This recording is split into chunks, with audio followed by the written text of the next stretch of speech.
안녕하세요. 타임체이스입니다. 결혼식장에서 국수 언제 먹여줄 거냐는 말, 우리는 너무나 당연하게 사용하죠. 그 말 속에는 길고 긴 국수처럼 행복하게 오래 살아라는 따뜻한 덕담이 담겨 있다고 믿어 의심치 않습니다. 하지만 만약 조선시대 양반가의 결혼식에 등장한 국수가 단순히 장수를 기원하는 덕담, 그 이상 당시의 경제 상황과 사회적 지위를 드러내는 일종의 선언이었다면 어떨까요? 오늘 타임체이스에서는 이 익숙한 국수, 한 그릇에 숨겨진 조선의 진짜 얼굴을 들여다보려 합니다. 단순한 음식이 아니라 시대를 읽는 코드가 되는 놀라운 경험을 하시게 될 겁니다. 우리가 흔히 잔치국수라고 부르는 이 음식의 상징성은 명확합니다. 길고 끊어지지 않는 면발, 부부의 연이 오래도록 이어지고 둘의 삶이 길게 뻗어나가기를 바라는 마음. 너무나 아름답고 직관적인 비유죠. 실제로 중국 당나라 시대의 기록에서도 생일에 장수를 기원하며 국수를 먹었다는 내용이 등장하는 것으로 보아 국수와 장수의 연관성은 동아시아 문화권에서 꽤 오래된 관념이었음을 알 수 있습니다. 하지만 여기서 우리는 한 걸음 더 들어가 봐야 합니다. 역사는 왜? 라는 질문에서 시작하니까요. 왜 많고 많은 음식 중에 하필 국수였을까요? 길다는 상징성만 있었다면 길게 느린 떡이나 다른 식재료도 충분히 대안이 될 수 있었을 겁니다. 그런데 유독 국수가 혼례라는 인생의 가장 중요한 이벤트와 이토록 강력하게 결부된 이유는 무엇일까요? 그 답의 실마리는 바로 국수의 주재료인 밀에 있습니다. 오늘날 우리에게 밀가루는 너무나 흔하고 저렴한 식재료지만 조선시대에는 전혀 다른 위상을 가지고 있었습니다. 조선의 주식은 당연히 쌀이었고 벼농사에 적합하지 않은 일부 북부 지역에서는 조나 기장 같은 작곡이 그 자리를 대신했습니다.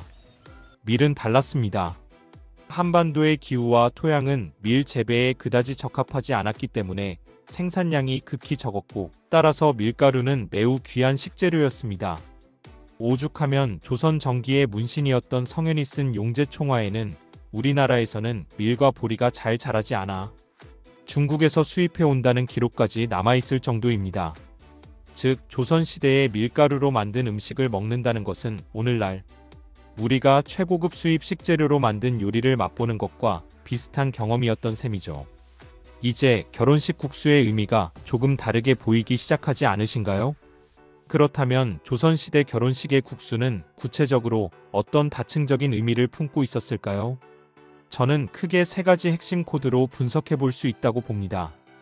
바로 경제적 가치, 문화적 상징성, 그리고 사회적 기능입니다. 첫째, 부와 권력의 과시, 즉 경제적 가치입니다. 앞서 말씀드렸듯 밀은 귀했습니다.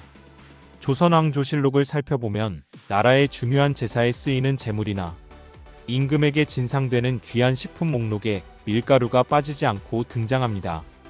심지어 세종대왕 시절에는 명나라 사신을 접대하는 연회에 밀가루로 만든 만두나 면 요리를 내어 국력을 과시하기도 했습니다. 이는 밀가루 음식이 단순한 먹거리를 넘어 외교적인 상징물로까지 활용될 정도의 가치를 지녔다는 것을 보여줍니다. 이런 배경 속에서 혼례라는 일생일대의 행사의 하객들에게 국수를 대접한다는 것은 주최 측 가문이 가진 경제적 능력을 공공연하게 보여주는 가장 확실한 방법이었습니다. 우리 집안은 이처럼 귀한 밀가루를 구해 손님들에게 대접할 만큼의 재력과 인맥을 갖추고 있다는 무언의 선언인 셈이죠. 이것은 오늘날 특급 호텔에서 수십만 원짜리 코스 요리로 피로연을 여는 것과 본질적으로 다르지 않습니다. 결혼식이라는 의례를 통해 가문의 위상을 공고히 하고 하객들로부터 존경과 인정을 이끌어내는 고도의 사회적 전략이었던 것입니다. 여러분이라면 당시 양반가의 결혼식에 초대받아 난생 처음 보는 뽀얀 국수를 대접받는다면 어떤 생각이 드셨을 것 같나요? 댓글로 여러분의 상상을 들려주세요. 둘째, 염원을 극대화하는 문화적 상징성입니다. 물론 장수와 백년해로를 기원하는 전통적인 의미를 완전히 배제할 수는 없습니다. 하지만 이 상징성은 밀가루의 희소성과 결합될 때 그 힘이 극대화됩니다. 그냥 값싼 재료로 만든 긴 음식을 대접하며 오래 사세요 라고 말하는 것과 구하기 힘든 귀한 재료로 정성껏 만든 음식을 바치며 부디 귀하게 오래 사십시오 라고 말하는 것의 무게감은 전혀 다르기 때문입니다. 마치 현대 사회에서 아주 중요한 약속이나 계약을 할 때 값비싼 만년필로 서명을 하며 그 계약의 영원함과 중요성을 상징적으로 강조하는 것과 같습니다. 조선시대 결혼식의 국수는 장수라는 추상적인 염원을 밀가루라는 귀한 물질을 통해 현실 세계에 구현하고 그 가치를 하객들과 함께 나누는 신성한 의식에 가까웠습니다. 그저 배를 채우는 음식이 아니라 신랑 신부의 밝은 미래를 축원하는 모든 이의 염원이 응축된 하나의 상징물, 즉 성물이 역할을 했던 것이죠. 셋째, 관계를 확인하는 사회적 기능입니다. 혼례는 두 사람만의 행사가 아니라 두 가문과 그들이 속한 사회적 네트워크 전체가 결합하는 거대한 이벤트입니다. 이 자리에서 주인은 손님에게 귀한 음식을 대접할 의무가 있고 손님은 이를 감사히 받고 두 사람의 결합을 증언하며 축복할 의무가 있습니다. 국수는 바로 이 사회적 관계의 순환을 매끄럽게 만드는 윤활유였습니다. 사례편랑과 같은 조선 후기 예법서들을 보면 혼례의 절차와 손님 접대에 대한 규정이 매우 상세하게 나와 있습니다. 비록 국수를 대접하라는 직접적인 구절은 없지만 잔치의 중요성은 계속해서 강조됩니다. 이 잔치의 핵심은 나눔에 있습니다. 귀한 음식을 함께 나눔으로써 우리는 이제 단순한 지인이 아니라 같은 것을 먹고 새로운 시작을 함께 축복한 공동체라는 유대감을 형성하게 됩니다. 국수 한 그릇은 신랑 신부의 입으로만 들어가는 것이 아니라 그 자리에 모인 모든 하객의 입으로 들어가며 그들의 관계를 더욱 끈끈하게 엮어주는 매개체 역할을 수행했던 것입니다.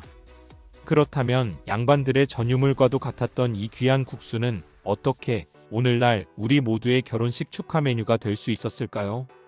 그 배경에는 근현대사의 아픈 역사와 경제 발전의 그림자가 함께 드리워져 있습니다.